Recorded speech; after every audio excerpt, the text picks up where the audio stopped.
I wanted to thank you for coming and joining me here on our social media platform, whichever one you're using to get to me.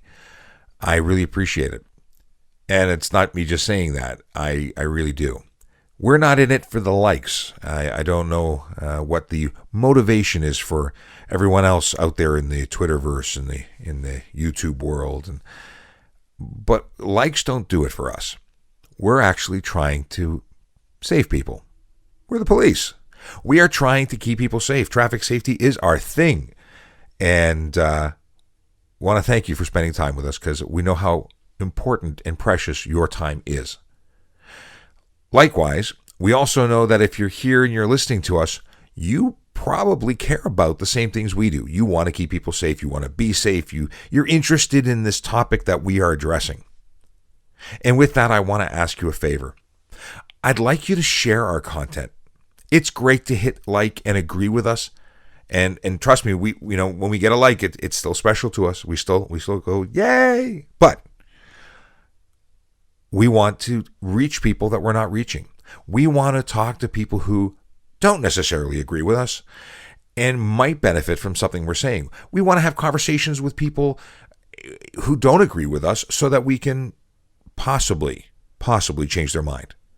If we can influence people to do the right thing, to whether it be not speed or look both ways or don't drive impaired, these are conversations that we need to hit with the people who are not already agreeing with us.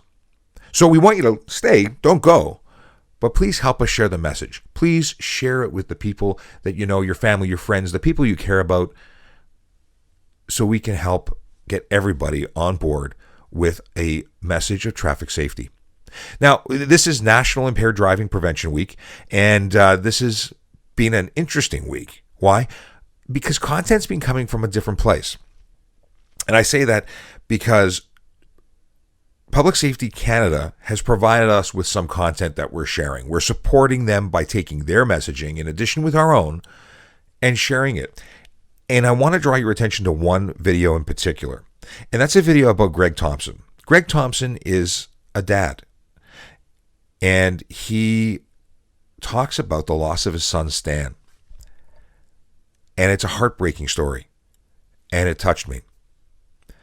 It really, maybe I'm sure I've seen this before, but seeing it today or 3 days ago when I first posted it, seeing it from the perspective of being a father really affected me. If you missed the video, I encourage you to go back and check it out. The preview picture is of a gentleman in a suit with white hair and a white goatee. He's wearing a ribbon pin on his lapel. And watch it. It's a quick 2-minute video, just over 2 minutes. And it's, you can't help but feel.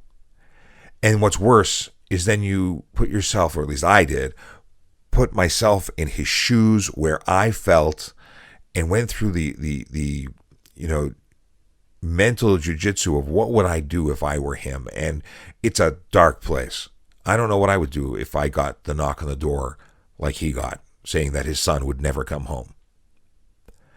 And, it makes you appreciate what you have. But then there's the question that he brings up. And I spoiler alert, he talks about the fact that his job was to protect his family, and he felt like he failed. And he recaps a conversation, a very brief conversation that he had with his daughter sometime after his son's death. And it's really interesting. And I'll leave it like that. You go watch the video. Let me know in the comments what you thought. I'd love to have this conversation with you by way of comment or video reply or however you'd like to have the chat. Even DM me at our account. I think it's a really powerful video. And there's another powerful video coming out today. In fact, it's going to be posted in the next hour or so. The post is going to say, he was there one day and then he was gone. It's about Cassius, who was a son, a brother, an uncle, a friend, a person. He had plans and he deserved to live. And you'll learn more about Cassius in a story, and It's another heart-wrenching story about someone whose life was taken far too early because of impaired driving.